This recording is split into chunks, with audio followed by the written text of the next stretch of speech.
हुकूमत गिरी तो अपने अरकान को गद्दार करार दे दिया और कहा कि ये लोग हैं जो अमरीकियों से मिलते रहे। फिर अरसलान बेटा ने ट्विटर संभाल लिया और आपने सड़कें।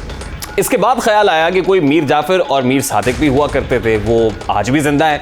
यूँ आपका अगला टारगेट जनरल कमर जावेद बाजवा थे। जब जनरल बाजवा साहब की तरफ से कुछ तुंदो तेज जवाबात आए तो इल्ज़ाम हुसैन हक्कानी पर धर दिया और रिजीम चेंज का असल किरदार कहा कि हुसैन हक्कानी बजरिया जहाज अमरीका से इस्लामाबाद, फिर इस्लामाबाद से रावलपिंडी और अब ये साजिश बजरिया जीटी रोड लाहौर पहुंची है। जब खान साहब ने नए निगरान वज़ीर आला को इस साजिश का सबसे आम किरदार करार दे दिया है। अब इस नए स्टेटमेंट के ऊपर या नए पैंतरे, नई कलाबाजी के ऊपर हंसने को जी चाहता है। एक सहाफ़ी जो सीजन जर्नलिस्ट है, उसने इमरान खान की हुकूमत गिरा दी।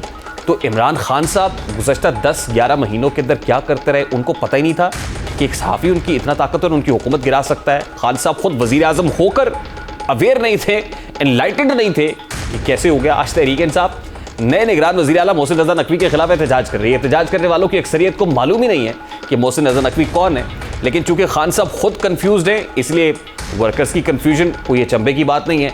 मौलाना साहब ने खान साहब की सियासत को एक जुमले यानी यूँ कहिए दरिया को कूजे में बंद किया। वो पहले जब सड़क पे थे तो खान का विजन था जो उन्हें हुकूमत में ले आया, अब जब सड़क पे हैं तो इसको क्या कहेंगे। कुछ ऐसा ही तहरीक इंसाफ के साथ हुआ। जब सिर्फ अपनी जिद और अना पूरी करने के लिए पंजाब और केपीके की असम्बलियां तोड़ी गई तो खान साहब ने इसे सरप्राइज का नाम दिया। फिर दावा किया कि अब कौमी असम्बली जाएंगे और मजीद सरप्राइजेस देंगे, लेकिन कौमी असम्बली से सरप्राइज अपने ही गले पड़ गया है। आज तहरीक इंसाफ को कौमी असम्बली से सरप्राइज की तीसरी किस्त वसूल हो गई है। आज पीटीआई के मजीद 43 अरकान के इस्तीफे इलेक्शन कमीशन को मौसूल हुए हैं। सबसे पहले स्पीकर कौमी असम्बली ने जुलाई में पीटीआई के 11 इस्तीफे मंजूर किए थे, जबकि गुज़श्ता हफ्ते 2 मराहिल में पीटीआई के 70 इस्तीफे मंजूर किए थे। आज 43 इस्तीफों की मंजूरी के बाद अब पीटीआई अरकान के मजीद 43 इस्तीफे जो मंजूर हुए, उससे मजमूई तौर पर तहरीक इंसाफ के 122 और शेख रशीद का एक इस्तीफा मिलाकर 123 अरकान के इस्तीफे मंजूर हो चुके। अब शहबाज शरीफ की नींदें हराम करने का दावा करने वाले खुद बेचैन फिर रहे हैं, उछल कूद कर रहे हैं।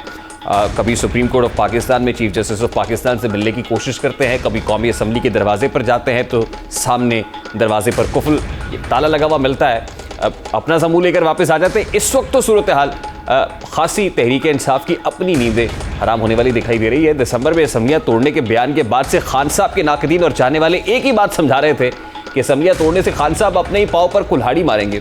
सियासी सरप्राइज आइन और कानून के अंदर रहकर ही दिए जा सकते हैं। अब आपको मुश्किल में डालकर कोई इकदाम उठाना सरप्राइज नहीं कहलाता है। आज खान साहब अपने पिछले 1 माह में किए गए इकदामात का जायजा लें तो उन्हें पता चलेगा कि जो सफ़र सड़कों से शुरू हुआ था वापस उन्हें सड़कों पर ले आया। लेकिन अब तो इन सड़कों पर भी आपका राज नहीं है। केपी और पंजाब की असम्बलियाँ टूटने के बाद सड़कों पर भी आपको वेलकम नहीं किया जाएगा। गुज़श्ता 1 साल से आप हर मामले को लेकर सड़कों पर आए हैं, लेकिन सवाल ये कि क्या अब सड़कें भी आपके बयानिए का बोझ उठा सकेंगी।